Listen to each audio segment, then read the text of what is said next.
ہمارا یہ جو دل ہے روزانہ 1,00,000 دفعہ دھڑکتا ہے. 1,00,000 دفعہ ہر انسان کا دل دھڑکتا ہے، اور 1,00,000 دفعہ دھڑکنے سے 10,000 لیٹر خون ہماری شریانوں میں ٹریول کرتا ہے روزانہ. اور ہماری شریانیں جو ہیں، وینز جو ہیں، ان کو اگر جوڑا جائے تو 1,00,000 کلومیٹر بنتی ہیں. 2.5 چکر پوری زمین کے بن جائیں ہر انسان کی شریانیں اگر جوڑی جائیں. ان ساری شریانوں میں جو خون ٹریول کرتا ہے دل کے ذریعے، کیا یہ خود بخود ہو رہا ہے؟ پھر اس کے بعد اس چیز کے اوپر غور کریں کہ ہمارے جو گردے ہیں روزانہ 25 دفعہ ڈائلیسس کرتے ہیں. ایک ڈائلیسس کی قیمت مارکیٹ میں تقریباً 3,500-4 ہزار روپے ہے. 4 ہزار کو آپ 25 سے ضرب دیں، 1,00,000 روپے کا کام ہمارے گردے مفت روزانہ کر رہے ہیں بغیر کسی تکلیف کے. ڈائلیسس کروانے کے لیے تو ٹائم دینا پڑتا ہے، تکلیف کاٹنی پڑتی ہے. یہ ہمارے گردے خود بخود چل رہے ہیں. کیا زمین و آسمان کی ساری مخلوقات مل کے جس بندے کے گردے فیل ہو جائیں وہ گردے چلا سکتی ہیں دوبارہ؟ یا دل فیل ہو جائے تو دل چلا سکتی ہیں؟ یہ کوششیں ہوتی ہیں، بیٹری لگاتے ہیں، لیکن وہ کہتے ہیں کہ دل چل رہا ہے لیکن جان ختم ہو چکی ہے. اس طرح دل چلنے سے جان نہیں آ سکتی بیچ میں. پھر ہمارے پھیپڑے روزانہ 23,000 دفعہ سانس اندر کھینچتے ہیں، 23,000 دفعہ سانس باہر نکالتے ہیں. اور جو سانس اندر کھینچتے ہیں، آکسیجن جو ابزارو کرتے ہیں، یہ آکسیجن پورے جسم کے ہر خلیے تک پہنچتی ہے. اور ہمارے جسم میں خلیوں کی تعداد کوئی ہزاروں میں لاکھوں میں نہیں ہے. ایک انسان کے جسم میں 100 ٹریلین خلیے موجود ہیں.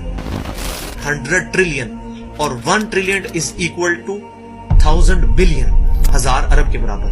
اس کو سمجھانے کے لیے سائنٹسٹ نے یہ ایگزامپل دی ہے کہ اگر انگلینڈ جیسے 30 ملک ہوں اور وہ 30 کے 30 ملک درختوں سے پر ہوں، ہر درخت کے 10,000 پتے ہوں، تو جتنے پتوں کی تعداد بنتی ہے نا، 30 انگلینڈ جیسے ملک مکمل درختوں سے بھرے ہوئے، وہ سارے پتے گنے جائیں، ہر درخت کے 10,000 پتے ہوں، تو یہ 100 ٹریلین فگر بنتا ہے. اتنے خلیوں تک آکسیجن روزانہ پہنچتی ہے، جسم کے اندر خلیے موجود ہیں.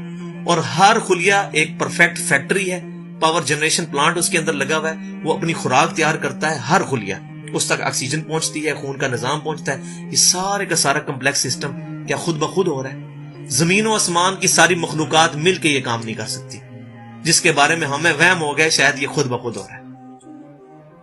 پھر اپنی آنکھوں کے اوپر غور کریں.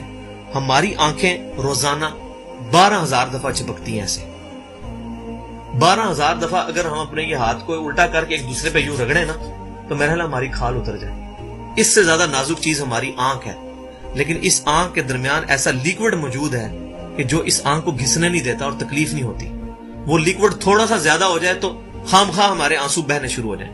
جیسے ہمارے گلے میں بھی تھوک موجود ہے، یہ تھوڑا سا زیادہ ہو جائے تو رال ٹپکنی شروع ہو جاتی ہے. کئی لوگوں کو آپ دیکھتے ہیں بیماری ہوتی ہے، ایک زیادہ مقدار میں ہو جائے تو رال ٹپک جائے، کم ہو جائے تو ہم بول نہ سکیں، ہمارا گلا خشک ہو جائے. یہ اتنا کمپلیکس نظام خود بخود ہو رہا ہے. اگر ہم روزانہ 12,000 دفعہ ایسے کریں نا آنکھیں خود سے تو تھک جائے. لیکن یہ بلا ارادہ یہ ساری کی ساری چیزیں کسی کنٹرولنگ اتھارٹی نے اس کو ٹائنیسٹ ڈیٹیل تک کنٹرول کیا ہے کہ جو ہمارے اختیار سے باہر خود بخود ہماری آنکھیں چل رہی ہیں. جب کوئی خطرہ سامنے آتا ہے، اندھیری چلتی ہے، نہ چاہتے ہوئے خود بخود ہماری آنکھیں یوں بند ہو جاتی ہیں. پھر اس کے اوپر پلکوں کے اوپر بال ہیں، اور نہ صرف یہ بال، اپنے ناخنوں پر غور کریں. گوشت میں سے ناخن نکل رہے ہیں. یار گوشت کے اندر کون سا مٹیریل ہے جو یہ ناخن باہر نکال رہا ہے؟ یہ گوشت میں سے دانت نکل رہے ہیں، یہ گوشت میں سے گھاس نکل رہی ہے. یہ دیکھیں گھاس، یہ بال نکل رہے ہیں. جو بندہ پاگل ہو جاتا ہے، یار گوشت میں سے اتنی مشکل چیزیں کیسے نکل رہی ہیں؟ اور ناخن ہمیں کاٹنے پڑتے ہیں لیکن دانت کاٹنے نہیں پڑتے. یہ ایک خاص مقدار پہ جا کے رک جاتے ہیں.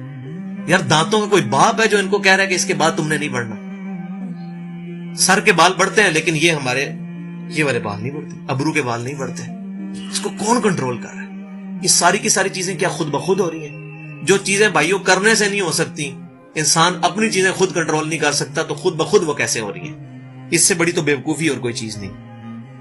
پھر سب سے مشکل جو انسٹرومنٹ ہمارے دماغ جو ہے، ہمارے دماغ کے اندر 10 ارب خلیے ہیں، اور جو دماغ کے اندر جو ہمارے کنیکشنز ہیں وہ 100 ٹریلین ہیں، equivalent to the quantity of cells in human body. جو میں نے بتایا تھا انگلینڈ جیسے 30 ملک ہوں، وہ والی ایگزامپل دی، وہ سیم اتنے کنیکشنز دماغ کے اندر ہیں.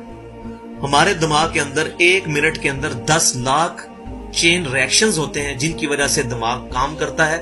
ایک کنیکشن بھی ان 100